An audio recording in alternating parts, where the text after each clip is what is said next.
Ama kipengele namba 2 katika mfululizo huu wa mada zetu ni kipengele kuhusu fedha, mapenzi ya fedha. Kuna watu wanaamini fedha haina umuhimu. Nataka niwaambieni habari, fedha ni muhimu. Hata katika dini fedha ina umuhimu wake. Mtume wa Mwenyezi Mungu alitambaza dini hii kwa kutumia fedha.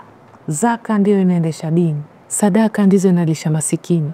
Kujitolea katika njia ya Mwenyezi Mungu ndiko kunanufaisha watu. Kwa sisi tuhakikishe katika vipaumbele vya maisha yetu tuweke fedha mbele. Katika kufanya kazi kwetu kwa bidii tuweke fedha mbele. Kwa nini? Anasema sote tunaamini kuwa utajiri wetu ni kama mkopo kutoka kwa Mwenyezi Mungu. Tutumie ule mkopo na tutoe kwenye wanaohitaji. Na sisi sasa hivi katika hafla hii tunakabiliwa na zakatul fitri. Sasa tunakwenda kusubiri nani atatoa fitri, nani ana sifa za kulipa fitri.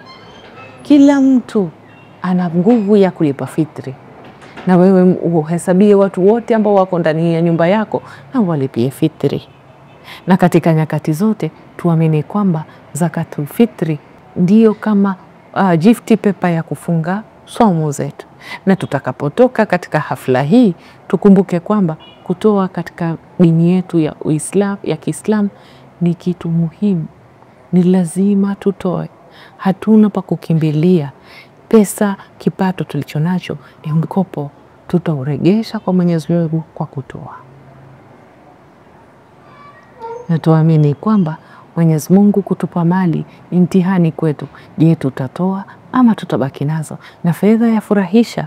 Ukiwa nayo hutamani kutoa, ukiwa nayo hutamani kumpa mtu yoyote, watamani fedha ubaki nayo. Ukitoa waona kwamba utapoteza fedha yako. Na sasa sisi wetu wengi tunaamini kwamba katika kutoa poto ndo kupungukiwa, lakini mimi nawapa siri, katika kutoa ndiko kupata.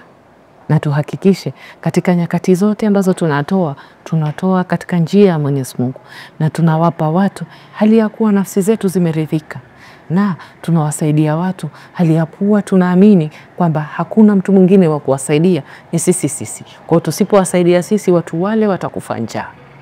Walikuwepo miongoni mwa maswahaba enzi ya Mtume, walikuwa wanapita katika nyumba za mayatima usiku, wanaweka vifurushi vya chakula katika milango yao. Kwa nini basi? Kwa kuamini kwamba watu hawa wanahitaji, lakini wanaona haya kuomba. Hivyo basi, ili nisiwatie haya zaidi kwa kuwa hapa na wakaniangalia machoni, acha niwavizie wakiwa usiku wako ndani, mimi nitaacha kifurushi changu cha chakula au sadaka yangu au fedha. Wao wakiamka asubuhi ama wakitoka nje kwenda msalani, wataona hichi kifurushi, watachukua na watamshukuru Mwenyezi Mungu.